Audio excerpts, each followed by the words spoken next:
Muito bem, estamos começando mais um programa Chega Mais, informação e entretenimento para você. E neste sábado maravilhoso, quero deixar aqui o meu abraço a todos os amigos telespectadores de todos os bairros de Araguaína que está ligado em nosso programa, tá bom?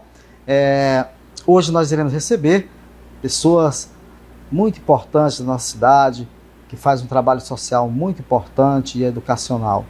Em primeiro lugar, vamos convidar o professor Manuel Barbosa, ele é gestor da Escola Estadual João Guilherme Leite Kunze, no setor São Miguel, certo?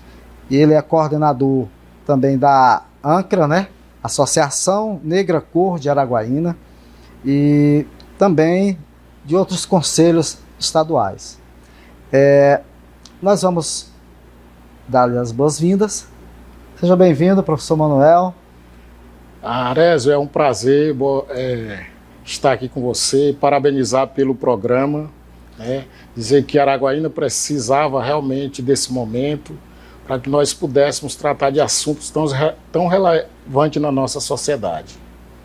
Certo. Eu gostaria de perguntar a você um pouco sobre a história sua, né, como cidadão araguainense.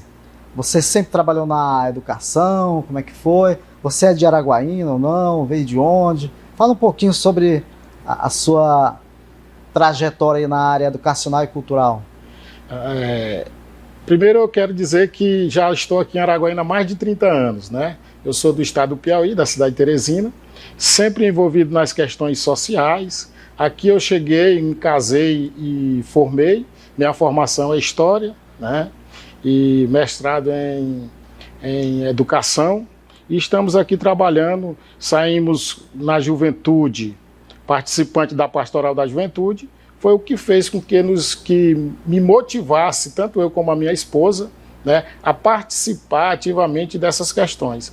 E uma das questões que nós defendemos com todas as forças é a questão da pessoa negra, ou seja, nós somos contrário a toda discriminação. E a gente percebe que o estado do Tocantins nós temos uma população bastante grande de pessoas negras que precisam, mais do que nunca, do nosso apoio. Certo. Professor Manuel, você é historiador e sabe que a história, né, do Brasil ela foi mal contada, né? Que os negros eles vieram aqui através dos nossos descendentes, os escravos, e deram o impulso econômico que até hoje ainda contribui com o crescimento da economia do nosso país. No entanto, ele não recebeu o mínimo, né, como cidadão brasileiro, né? Seus direitos, a maioria das vezes, são negados, como melhores condições de vida social, melhores trabalhos, emprego, melhores salários, né? Eu queria saber, inicialmente, sobre esta ONG, a ANCRA, Associação Negra Cor de Araguaína. Ela surgiu quando? Fala um pouquinho sobre a história dela e quem foram os cabeças que resolveram pegar essa luta mesmo, essa causa. Arezzo, nós já temos aí uma história de mais de 15 anos, né? Então, essa ideia de lutar contra o racismo aqui na cidade de Araguaína começou com a professora Fátima, né?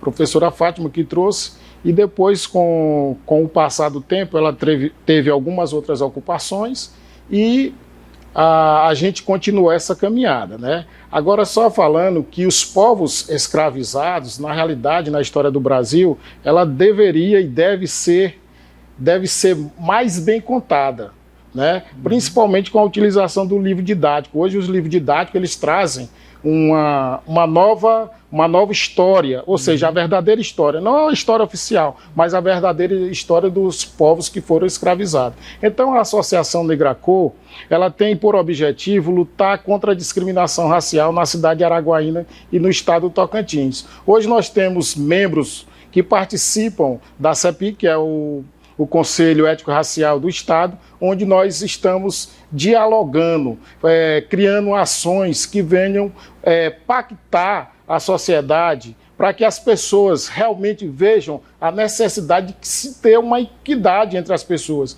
Não é por causa da cor, não é por causa que a pessoa tenha recursos que você vai discriminar, né? O Tocantins, hoje nós temos 72% de pessoas negras e pardas, se você pegar lá na fonte como o IBGE. Então a Associação Negracô é isso. Mais de 15 anos nessa luta, vários companheiros, professores, né, que estão aí participando. E aí, com o uso da internet nesse período pandêmico, nós tivemos a oportunidade de acionar a internet e fazer com que o nosso trabalho não parasse. Então nós necessitamos desse espaço que você está nos oferecendo para que nós possamos levar uma mensagem para a comunidade do Tocantins, em especial Araguaína, que todos nós temos que ser tratados de igual respeito. Todos nós temos o nosso direito e os nossos deveres. Certo.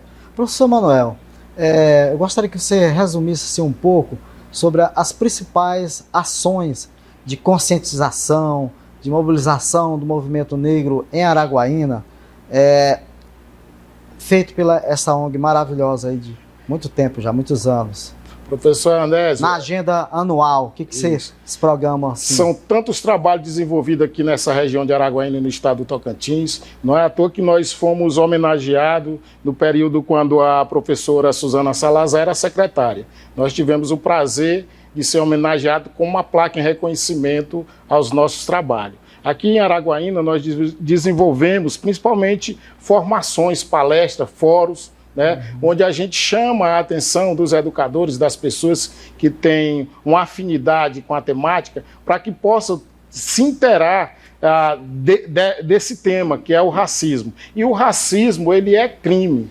Nós tivemos também a oportunidade de participar de alguns programas oferecidos pelo governo federal, né, onde nós íamos ao interior aqui do estado, levar também a informação da Lei 10.639. E o que é essa Lei 10.639? Ela já tem mais de 19 anos, é a lei que legaliza e dá um papel importante ao professor de trabalhar a cultura africana nos locais, nos estabelecimentos de estudo, ou seja, nas escolas, nas faculdades, seja estadual, municipal ou privada. Então, para nós, a Lei 10.639 é fundamental. Como bem, nós temos o Estatuto da Igualdade Racial, que infelizmente está um pouco esquecido, mas também foi uma conquista do povo negro, né, dos movimentos sociais negros, que conseguiu ter um estatuto. E esse estatuto, acredito eu, tanto como movimento, nós devemos explorar, que ainda muita gente não tem conhecimento,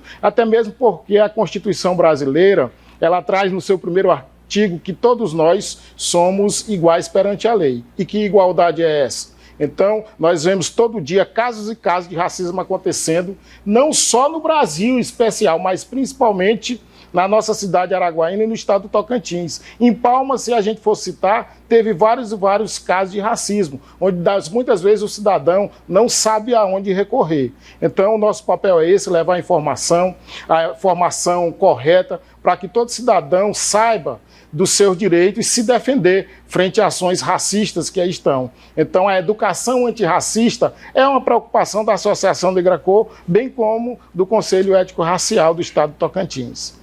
Professor Manuel, eu participei no início da implantação do IABA, que era da professora Fátima Medeiros, né? Era o Instituto Afro-Brasileiro, parece araguainense, né? E naquela época já tínhamos 70% de pardos, né? Então subiu mais esse índice ainda, né? Tá agora em média 75%. Vocês captam recurso federal ou estadual, municipal para investir nessas? Está tendo um apoio de representantes tanto do federal, órgão federal, estadual e municipal, para dar suporte a esse trabalho de vocês, de conscientização, da não discriminação, do preconceito, da intolerância, né, racial, nos locais, nos ambientes sociais, e, enfim, no trabalho, tem um apoio ou ainda está fraco, ainda está faltando muito ainda? Na realidade, Nésio, o apoio que nós temos é o apoio da comunidade, dos educadores, né? Financeiramente, nós não temos nenhum tipo de apoio, né? Porque, na realidade, a Associação Negracor, ela não tem ainda um CNPJ, mas ela existe de fato de direito pelo seu trabalho desenvolvido e reconhecido aqui no estado de Tocantins e na cidade de Araguaína. Sei. Então, isso às vezes impossibilita da gente ter esse recurso. Mas nós contamos com a boa vontade, alguns colegas professores, né, cidadão de Araguaína, nos auxilia. Voluntariamente. Né? Voluntariamente, muitas das demais, vezes, né? a gente tira do bolso, né, para fazer uma viagem, para fazer um encontro. Né? Então, assim, deveria-se ter... Mas você não acha que, desculpe interromper, você não acha que já seria a hora de essa associação cadastrar mais pessoas, né, e criar sua CNPJ para poder captar recursos? Porque o poder público municipal, eles têm verbas para isso aí, sabe? Só que você sabe, tem toda uma burocracia de regimento, né, legal.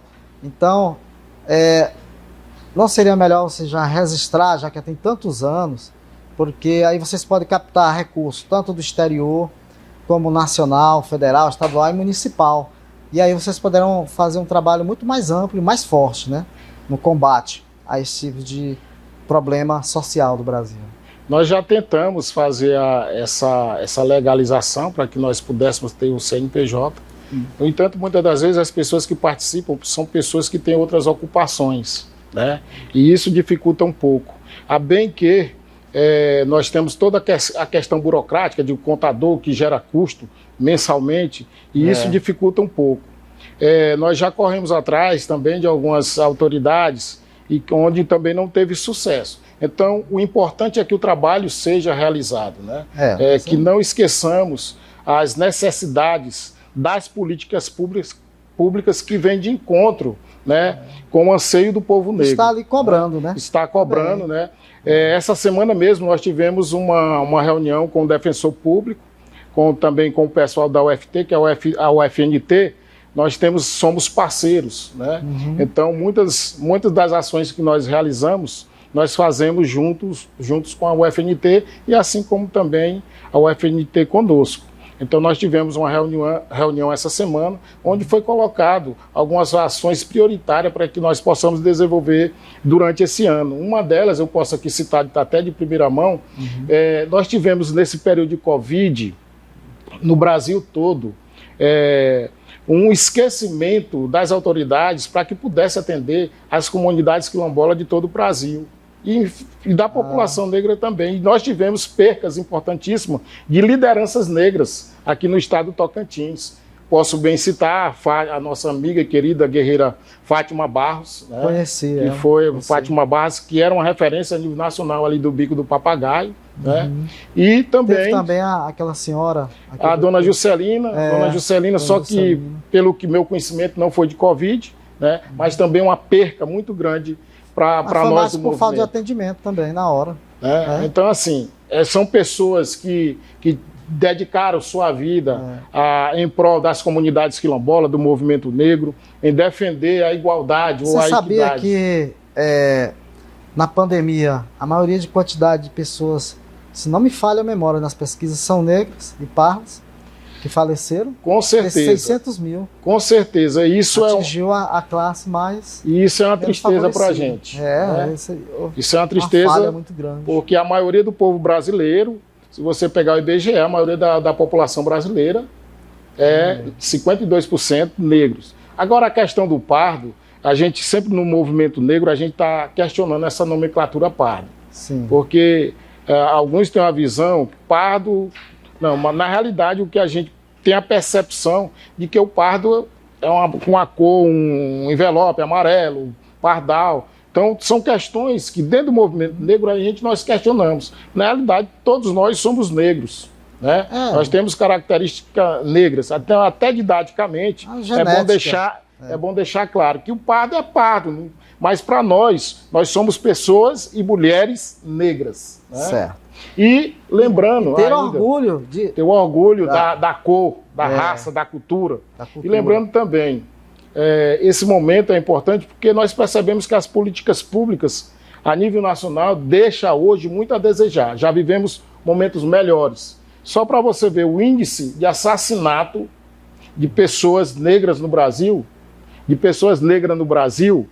é o triplo, né? Então se morre mais negro no Brasil do que pessoas brancas. E se a gente for ver a questão do mercado de trabalho, hoje o negro, seja a mulher, o homem negro, ele ganha bem menos do que uma pessoa branca. Então são essas questões que a Associação Negra Cor, juntamente com o Movimento Unificado também, nós questionamos a sociedade, nós questionamos o poder público para que haja essa equidade. Afinal de contas, nós somos cidadãos e participamos da sociedade brasileira com pagamento de impostos e nós desejamos políticas direcionadas para a nossa comunidade negra.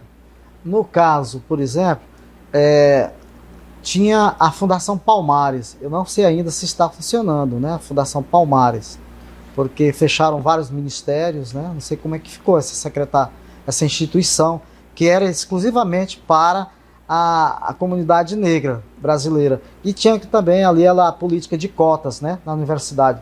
Fala um pouquinho sobre as cotas da universidade.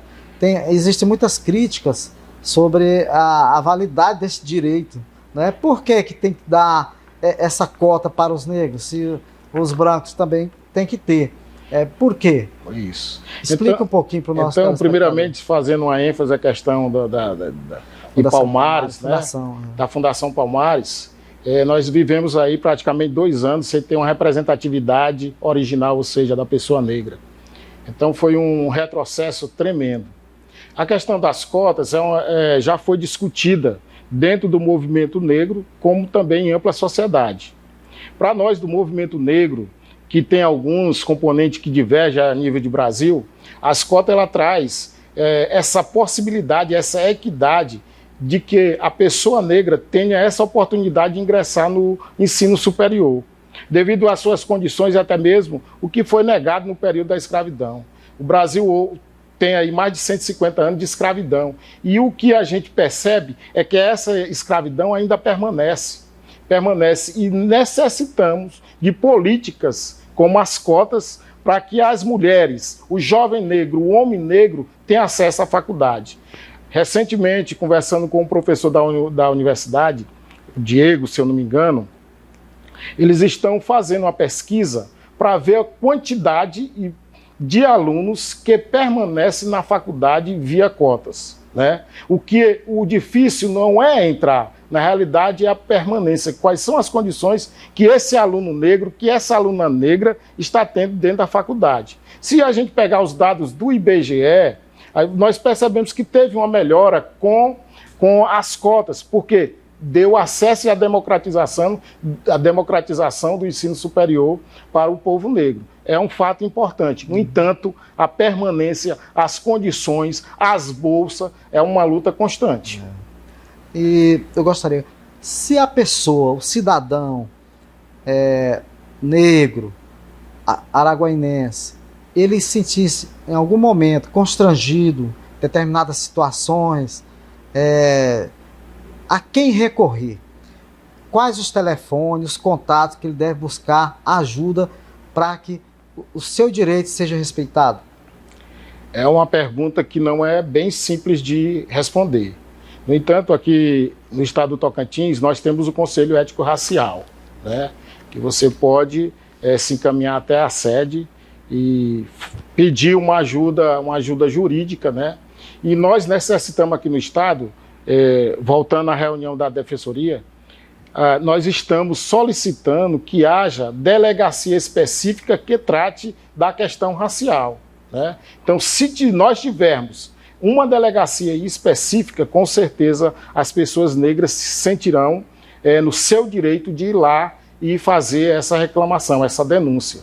O que a gente percebe também que, como o racismo é crime, muitas das vezes quando acontece, as pessoas não sabem como agir. Embora que tenhamos hoje ainda o Disque 100, não sei se teve mudança, Porque quando entra um governo, sai governo, às vezes tem essas mudanças. Então, nós temos essa possibilidade de ligar no Disque 100. Então, você vai numa delegacia normal e faz a denúncia. Existe um BO. Isso, existe um BO, né, de que muitas das vezes, me desculpe eu lhe dizer, muitas das vezes sai simplesmente como uma injúria racial, né, daqui que você prove e tal. Tivemos recentemente um caso que foi apresentado em uma determinada televisão, onde uma professora e o seu sobrinho, o cara chegou lá ameaçando, falando alto, num espaço de um shopping, onde a professora ficou sem ação, né? Depois de 2 anos, né?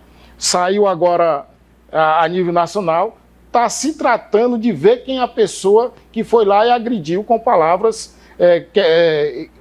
raciais a essa professora. Então, o Brasil ainda é um país racista. Infelizmente, é um fato concreto, e a Associação Negracô é isso. Nós somos uma formiguinha no meio de um deserto, onde a gente busca a cada momento levar esse direito para as pessoas negras, que não se cale frente ao que está acontecendo.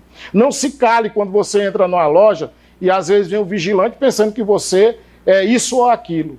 Não se cale quando você entrar num shopping e as pessoas lhe destratar. Então, são ações dessa forma, com a formação dos professores, com informação aos nossos alunos, com informação ao nosso povo, que nós iremos mudar, né? Então, a Associação Negracô, juntamente com o Conselho, a gente tenta fazer esse trabalho. Professor Manuel Barbosa, quero agradecer a sua presença, participação. Foi um bate-papo muito gratificante, positivo. Espero que o amigo telespectador tenha gostado também. E gostaria de deixar agora as suas considerações finais. Tá bom? Então, assim, eu quero deixar aqui um abraço especial para todo o povo negro da cidade de Araguaína, do estado do Tocantins, em especial os nossos alunos da escola João Guilherme Leite Kunze, a todos os professores que nos ajudam nessa caminhada de combate ao racismo, e especialmente você, professor Arésio, que nos deu esse espaço para a gente falar um pouco, fazer com que Araguaína acorde, porque o racismo existe. Tá? É só você virar sua cabeça que você vai perceber ações racistas. E os órgãos de segurança têm que ter essa preocupação em formar profissionais que saibam tratar de igual todo cidadão. Então fica aqui meu abraço para todos os habitantes e moradores da cidade de Araguaína. Gostaria que você deixasse aí um telefone de contato, né? Para quem queira conhecer o trabalho da associação. Então, como nós estamos na era da internet, nós temos uma página, né? Lá você colocar a ANCA, né? E pode também, aí você vê lá todo o trabalho que a gente está desenvolvendo, como artigos, reportagens, né? Informações importantíssimas que pode lhe auxiliar todo dia a combater o racismo. Então, ANCA, só bota lá no Facebook. Muito bem, terminamos a entrevista com o professor Manuel Barbosa. E queremos agradecê-lo pela participação no programa Chega Mais, um programa de informação e entretenimento para você. E voltamos já!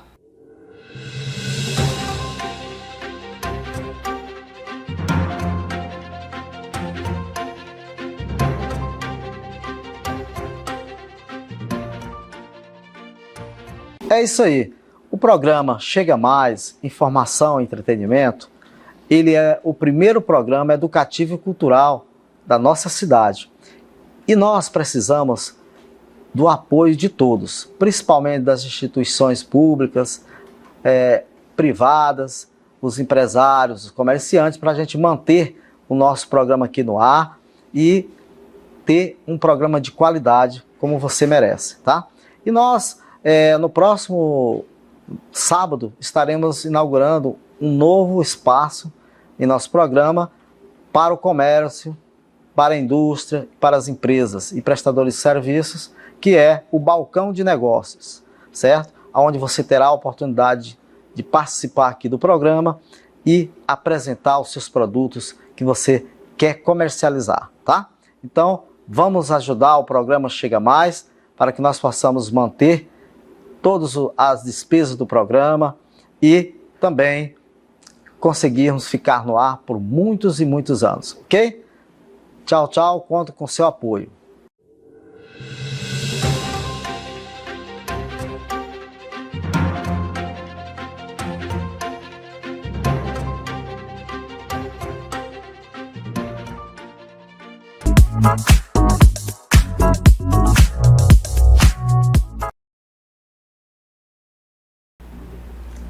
Muito bem, e agora retornando novamente com o bloco convidado da semana, né? Nós estamos recebendo aqui a professora Thelma de Souza Santos, da Escola Estadual Professor Alfredo Nasser, né? Ela é historiadora e participa da ANCA, né? Associação Negra Cor de Araguaína, também do CDH de Araguaína, que é o Centro de Direitos Humanos, e ela vai falar um pouco para nós sobre como está a situação dos movimentos das mulheres negras em Araguaína e região circunvizinhas. Olá, seja bem-vinda, professora Thelma. Boa noite. Antes de mais nada, eu queria agradecer a oportunidade e dizer, nesse agradecimento, dizer que por estar aqui, eu venho da Associação Negra Cor, né? E a minha presença vem de origem pela minha luta da ANCA, né? Isso. E a partir da luta pela ANCA, me veio a minha participação no Centro de Direitos Humanos, né? E também veio esse reconhecimento de ser uma mulher negra. Por que eu falo esse reconhecimento? Você não se reconhecia como mulher negra? Por que eu falo isso? Antes de mais nada, porque no Brasil, se reconhecer como negra tem uma diferença muito grande. Você nasce e você, com a vida, com o seu dia a dia, você também, né, com a sua formação, que você vai se reconhecer como negro e como negra. E com o tempo foi que eu vim me reconhecer como uma mulher negra. E politicamente é que eu vim me reconhecer como uma mulher negra que poderia estar me movimentando e mobilizando a sociedade como uma mulher negra. E nesse aspecto eu quero aqui estar falando porque me chama a atenção, porque eu sou nordestina, né? Sou professora, sou mãe, né? E fui filha, porque minha mãe faleceu nesse momento, vai fazer 1 ano agora em maio, morreu de Covid. E nesse momento é muito importante estar falando de uma situação da violência. E em Araguaína, eu quero deixar bem claro que a situação das mulheres de Araguaína de não ser prioridade é muito preocupante. Nós tivemos um grupo de mulheres, o qual faço parte, do Júlio das Pretas. É um grupo de mulheres que nós temos de WhatsApp, né, que nós fizemos um evento em 2021, e esse grupo de mulheres nós nos mobilizamos, levamos para levar para a sociedade algumas plantas, levamos para os venezuelanos roupas e alimentos, mas para nós ficou pouco, ficou muito pouco.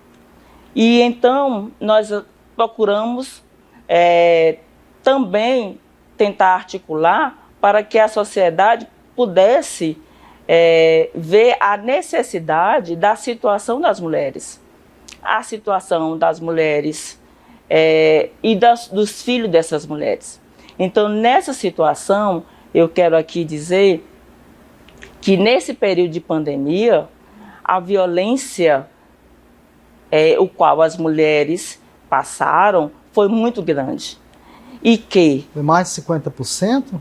Muito mais. Eu acredito que muito mais. A violência 60%, é assim. mais 60%, a nível nacional, mais 60%. E aí a gente percebe em Araguaína que não tem uma preocupação, né? Por que eu falo que não tem uma preocupação? Bem, eu faço parte da Associação Negra Cor. Isso. E a Associação Negra Cor tem uma preocupação em relação ao racismo. E o racismo, ele está estruturado no Brasil inteiro. Então, quando se fala do racismo no Brasil ou em Araguaína, existe o racismo estrutural em Araguaína. E nessa situação, como é que está o racismo na vida das mulheres de Araguaína? Não existe? Das mulheres? Existe. E como é que a gente percebe? Percebemos a proporção de mulheres que trabalham nas casas. A maioria são mulheres negras que trabalham nas casas das mulheres brancas. Não estou falando porque elas são trabalhadoras do lar. Não estou falando por isso.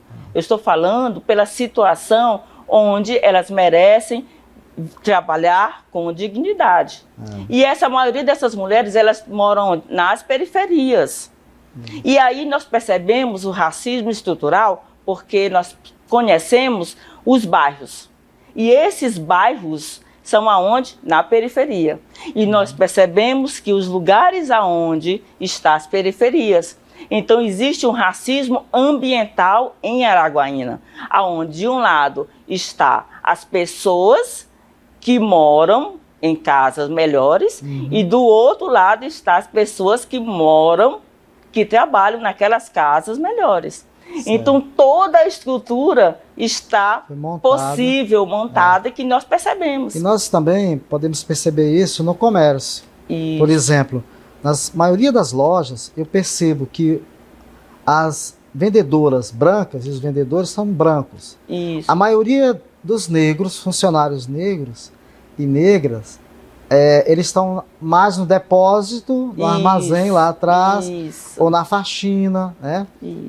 Das lojas, para a limpeza das prateleiras. Exatamente. Mas o pessoal que fica na linha de frente, a gente é contado no dedo quando a gente encontra uma vendedora negra. Isso. Eu mesmo, quando eu vejo uma negra, eu vou lá pedir atendimento dela. Pois é. Sabe? Mas é raro. A maioria que vem a mim são brancos, vendedores brancos ou brancas.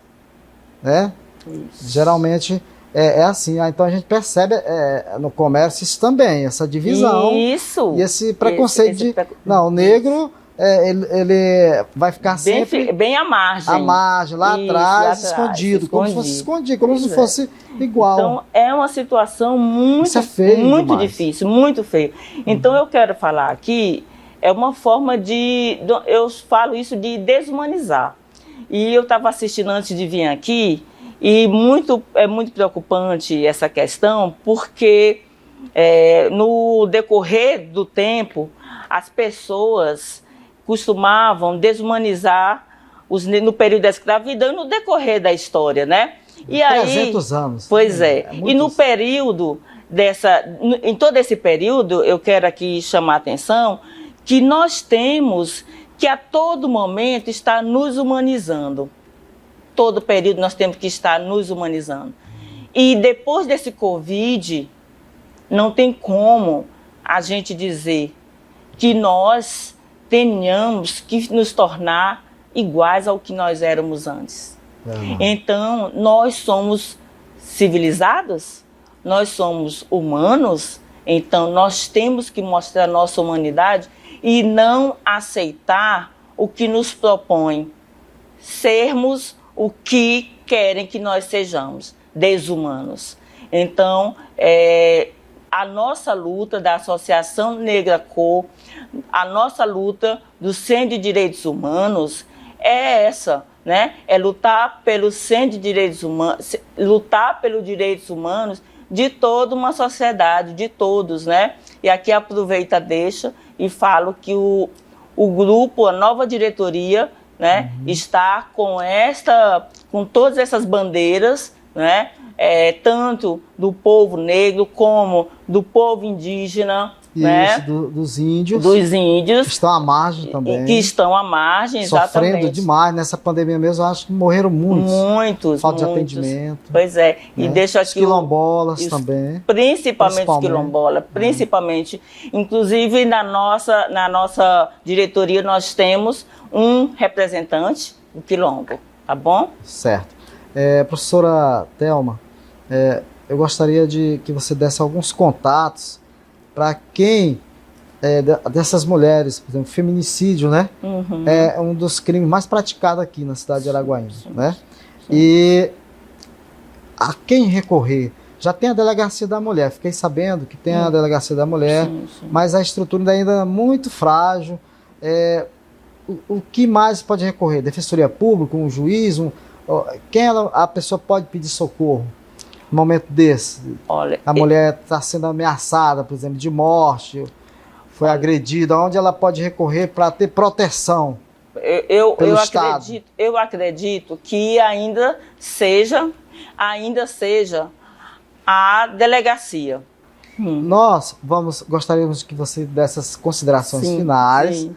Foi enriquecedor, sim, bater um papo com você, professora, e que possa voltar novamente em outra oportunidade, juntamente com seu esposo também, o professor Manuel, que também na linha de frente, né, de outra luta também, e que estamos aí parceiros, tá bom? Se tiver algum evento, nós vamos fazer a cobertura, ajudar a divulgar, conscientizar e educar as pessoas, porque a nova geração são as crianças e os jovens, né? Então vamos investir mais nele, dando informação, olha, isso aqui não pode, esse comportamento não é legal, né? Não faça assim, vamos ter um tratamento cordial com os negros, os morenos, né? Somos todos iguais. Darcy Ribeiro já falava, o povo brasileiro, né, é a mistura do branco, o negro e o índio, né? Então não tem como. Eu gostaria que você desse considerações finais e... Eu aproveito e te falo, te corrijo. Sim. Você me desculpa. Tranquilo, eu te corrijo só numa questão, né?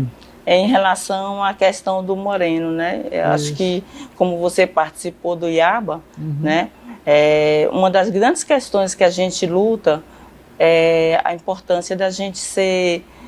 da valorização de ser negro, né? Chamar pelo termo negro. Eu falo, isso, exatamente. É a grande, porque a possibilidade da gente hoje se identificar como negro é muito importante, né? É porque até então, na minha época de jovem, não era assim, professora Thelma. As pessoas diziam, era moreno. Negro, ninguém queria ser negro, não, entendeu? Então, essa política de conscientização que o termo negro, que é o correto, ele de todas as formas, por década, vem sendo mudado. É um comportamento, é uma coisa que vai lentamente mudando. Mas quando eu era jovem, quem é fulano? Não, ali, rapaz, aquela morena ali, ó, aquele moreno, aquele rapaz moreno, assim. Ninguém chamava negro, porque nem ele mesmo gostava que chamasse de negro, sabe? Então, foi bom você falar sobre isso, que a gente está fazendo um resgate, né, da identidade negra, e ter orgulho de ser negro, de ser descendente, né, ter seus descendentes negros, e valorizar. E valorizar. Né? Tá bom, muito obrigado por ter falado aí. Viu? Obrigada. As épocas mudaram. Né? Então, tchau, tchau. Muito obrigado.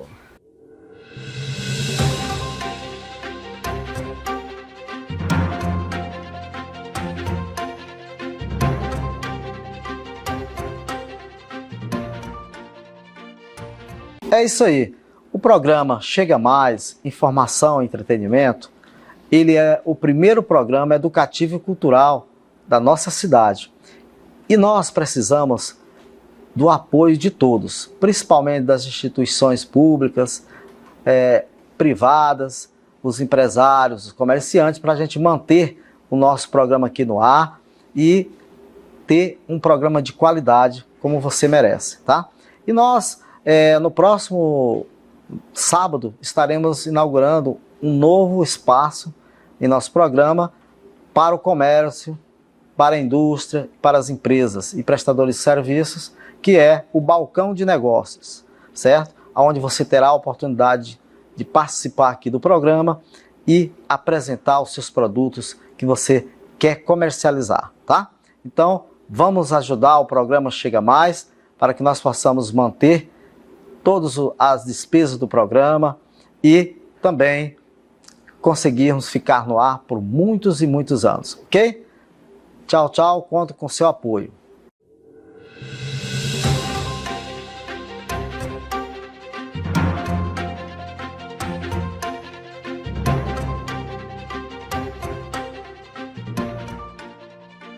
Muito bem, você acabou de assistir esta entrevista maravilhosa com o professor Manuel e também a professora Thelma. Espero que tenha esclarecido bastante você em relação ao racismo, preconceito, intolerância na cidade de Araguaína e na região circunvizinhas também, certo? E agora vamos com Arésio Soto, né, de volta ao passado, né, com o último capítulo do Dr. Walter Bittencourt, político, né, advogado, que muito contribuiu com a cidade de Araguaína, e a gente está em memória, fazendo essa linda homenagem a toda a família que mora aqui em Araguaína. Ok? Vamos conhecer?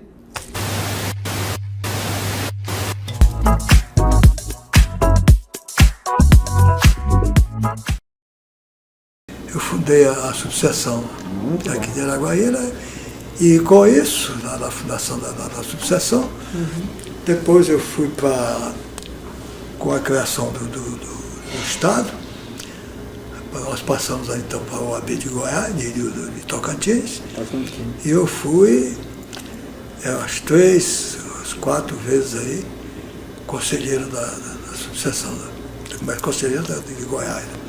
Do Tocantins, conselheiro. E fui reeleito aqui, umas 2 vezes aqui, presidente da subseção.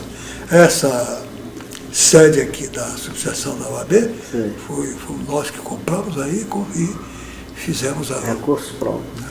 Primeira instalação. Bonito. Da subseção. E voltando um pouco aí à parte jurídica, como aconteceu a criação aqui da comarca de Araguaína, a implantação?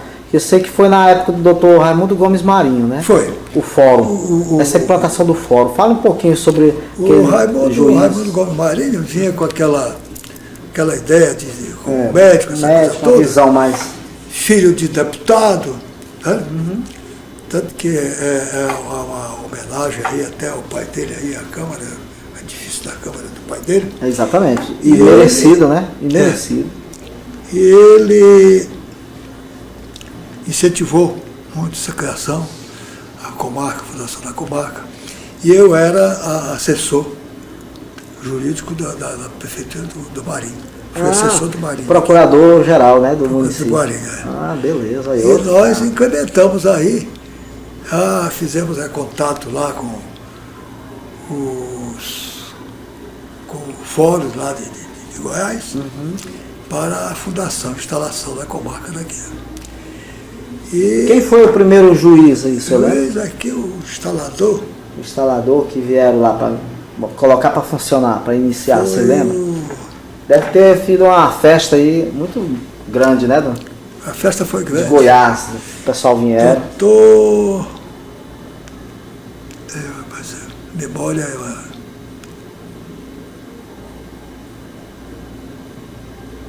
Eu não me lembro, não. Foi o primeiro juiz. E quantas varas civil começou a funcionar no início? Não, aqui só tinha uma vara, só um juiz. Era uma vara... Juiz, vara civil, criminal, era um juiz só. Tudo junto, né? Tudo junto. E quem, na época, depois que não teve, já quem respondia por aqui, era o João Batista de Castro Neto, como juiz lá de Taguatins. Ele respondia aqui por Araguaína. Não era mais Filadélfia mais? Não era mais Filadélfia. Não tinha mais a parte jurídica. Aqui separou de Filadélfia. Vamos para Araguatins. Foi para Itaguatins. O juiz foi nomeado e aqui ficou pertencendo. ser juiz. Né? Depois depois da fundação, e ele respondia, porque não havia concurso naquela época, e ele respondia por essas comarcas todinhas, respondia do Bico aí, né, Papagaio? Do Bico até Pedro Afonso. Nossa. Era e como não tinha transporte, e como o transporte era difícil, como é era que ele difícil. dava conta de cobrir? Era um sacrifício muito grande, viu? Mas às vezes ele saía, eu ia até quando nas viagens aí que precisava, eu dava cobertura, porque eu estava na UAB, né? A gente saía num carro para fazer audiência lá em Pedro Afonso, em Colinas. Colinas depois também instalou a comarca, né? Já há muito tempo depois. E a gente saía por aí tudo, fazendo desobriga. Nossa. Às vezes dava prego na estrada, passava fome. Porque aqui era tudo terra, né? Estrada de terra. Era na época, por exemplo, no verão muito bem, mas no inverno atolando. Lameiro. Esses lameiros de caminhão, essas coisas todas. Caminhão já fazendo a BR para Belém, já caminhões pesados aí. As patrulhas, as escavadeiras. Veja bem, e a influência, a chegada da rodovia Belém-Brasília aqui, doutor Walter? Isso aqui foi uma festa muito grande. Aliás, isso aí desviou a economia do Tocantins, porque a estrada era para ser a margem direita do Tocantins. Isso, a margem direita. Depois vieram para implantar a estrada, os engenheiros verificaram que era muito difícil implantar por lá. E ficaram então no espigão. No espigão que era mais fácil, no espigão do Araguaia e do Tocantins. Porque o projeto anterior era a margem direita do Tocantins. Aí ele resolveu ficar... E eu ia sair lá em Carolina. Carolina perdeu depois da instalação. Né? Foi prejudicada economicamente. A desviar o fluxo comercial, econômico. Enfraquecimento. Aí Carolina arriou. Caiu. Exatamente por causa porque disso. o transporte, até então, de Carolina, lá era um polo econômico, era um polo comercial. Através do Rio Tocantins. E dava suporte a Babassulândia, Filadélfia, aquela região toda. Araguaína, Tocantinópolis. O porto que tinha era de Miracema do Norte. Miracema, depois... Muito longe. De Miracema, sabiam aqueles motores, era Carolina. E depois lá em Belém, né? Lá em Belém. Nossa. E o senhor lembra... Tinha o Descarreto, que era uma luta para... Você lembra das primeiras embarcações, lá falando da nossa terra agora um pouco, né? De Carolina, ali do cais. Os motores. Os motores. Você lembra de nome daqueles batelões, daqueles motores de 15 toneladas? Tinha os batelões, tinha tinha o Piauí ali. O Piauí, que era um dos maiores, né? Isso. Depois tinha o do... São Judas Tadeu. São Judas Tadeu. Estado de Goiás. São Judas Tadeu era da família Moraes. Era. E o Piauí? Era de lá de Carolina, né? Piauí era lá de Carolina. Era do... Daquele lá que tem aquelas casarão. A casa bem ali, lá na frente, perto do Pedirã. Perto do Pedirã, isso. Ali é o som do Miguel Borges. Isso, por ali. Sim. E JK também teve. Teve JK. Estado de Goiás. São vários motores ali. Tinha vários. O movimento era muito grande. Muito grande. Mercadoria. E as barcaças, né? Eles faziam aquelas... Era o Pentinha? O Penta? Tinha aquele Penta, depois... Estreitinho. Eu me lembro, por exemplo, quando eu cheguei ali na Filadélfia, em 1957, o Pedirã era garoto e o pai dele tinha ele que fornecia leite para Carolina. Vendia leite. E o Pedirã que saía no remo, na canoa de remo para atravessar. Para deixar o leite lá, que era distribuído lá. E foi nesse tempo que ele conheceu o pai, meu pai, o Norberto Sobrinho de Moraes. Foi, né? Que ele chamava o Seu Dé. Exato. E foi o pai que construiu o primeiro Penta para ele atravessar leite. E aí depois ele começou a levar leite e trazer pessoas. Antes ele já comprou do irmão do Anastório, Foi, dos Carneiros. o Carneiro, o Paco Paco, O Paco Paco. que ele, há muito tempo ele manteve ali. Que já fazia linha, já Já atravessando. faz a travestia. E a gente percebe que, por não ter escolaridade, né? Não tinha. O Pedirã, hoje, né? Ele cresceu de uma forma... Você vê os alunos da Filadélfia iam estudar lá em Carolina. Depois, melhoraram os colégios lá de Filadélfia, e já tinha aluno de Carolina que vinha estudar em Filadélfia. Exatamente.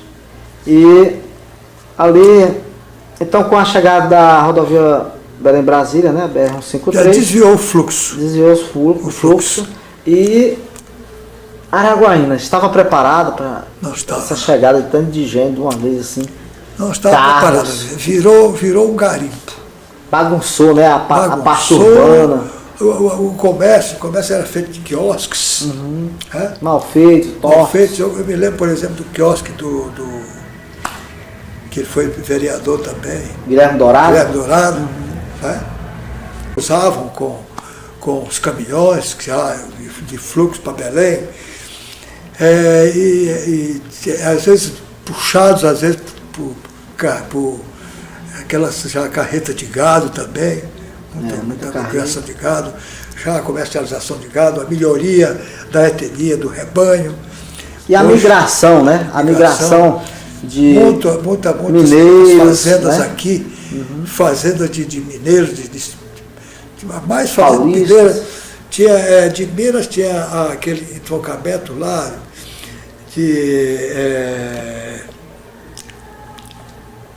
até hoje tem muita gente lá de Minas. Onde é? Lá de entroncamento, que saía Minas. Como é o nome daquela cidade? Tem 2 cidades lá de Minas importantes, que tem muitos fazendeiros aqui da região. E essa chegada, né? Esses fazendeiros que vieram furar a mata aqui, né? Porque era mata fechada. Mata fechada.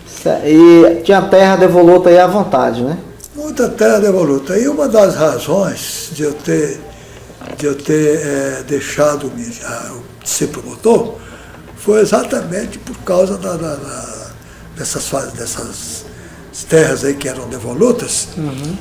E eu, que era da União, né? Era da União. E eu, como promotor, não podia impedir a invasão. Eu não podia advogar. Como promotor, eu não podia advogar, porque todas essas fazendas aqui, na época, foram divididas e demarcadas, e eu funcionei, na maioria delas, como advogado. Então, foi essa abertura toda aí, o fluxo muito grande de fazendeiros chegando de fora, né? E a questão do grileiro na terra, porque chegando essa quantidade de gente, os grileiros, os atravessadores, como é que não deu problema não? Deu muito problema, eles conflitos. Os conflitos aí muito grandes, a ponto de, aquele tempo, ser até instalado aqui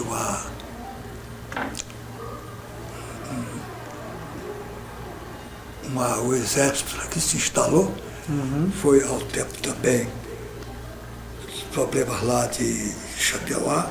Dos guerrilheiros, né? Das guerrilhas. Juntou os dois problemas, né? Então, esses problemas vieram. Conflitos de terra. Esses conflitos de terra todos atraíram, veio o grupo do exército de Brasília para cá, que aqui se instalou, e aqui fez uma filtragem, né? Para evitar esses guerrilheiros, a compra de terra, compra sem documento, e vendia para outro, terceiro. Queima de ranchos, coisa toda. Invasão da propriedade do outro. De área, de terras, tudo isso. Isso gerou muita morte Gerou também. muita morte e gerou muita ação aqui. Até hoje nós temos muita ação aqui para trás. Nós tivemos aqui fazenda, por exemplo, tem até americana. Fazenda aqui. Isso. Nesse momento... Nesse tempo nós éramos até... Nós temos sócio a questão do... Era sócio, né? Sócio de advogado. O Brito Miranda era deputado estadual nessa época. Foi deputado, o tempo que ele foi deputado, eu fui vereador aqui. Mas nós tínhamos aqui um escritório. Eu e ele éramos sócios. Beleza. Depois chamamos o doutor Edson Paulista, que hoje é juiz, que ele era do INCRA. Mas aí nós conhecia todo o problema, todos os problemas de INCRA aqui, nós atraímos o doutor Edson para sair do INCRA e foi trabalhar conosco, para mexer com esse problema problema de terra. E em relação ao órgão, como é que era a relação de vocês com o IDAGO, lá de Goiás? Porque eles disse que enviava uma pessoa, um fazendeiro já com título, chegava aqui já chocava com chocava, era um problema muito sério. Houve um choque de IDAGO com o INCRA, que até hoje ele já se acerta, tá? Mas naquele tempo havia aquele choque. O INCRA achava que era proprietário dessas fazendas todas, e o IDAGO vinha de lá querendo meter o bico, né? E aí criava aquele conflito de terra que prejudicava os fazendeiros. Eles não sabiam a quem seguir. A quem recorrer. Quem era o autor do título, se era IDAGO. Isso, claro que valia. Essa coisa a validade. Claro que valia. Então criou muito problema, muito atrito. Deu muito prejuízo. Muito prejuízo na região. E nós fomos aqui, como depois que fomos advogados aí na região, nós assistimos demais esse problema problema de terra aqui, com ações. Documentos, de validade. Validade de documentos. Né? Isso aí deu muito pano para manga aqui, né?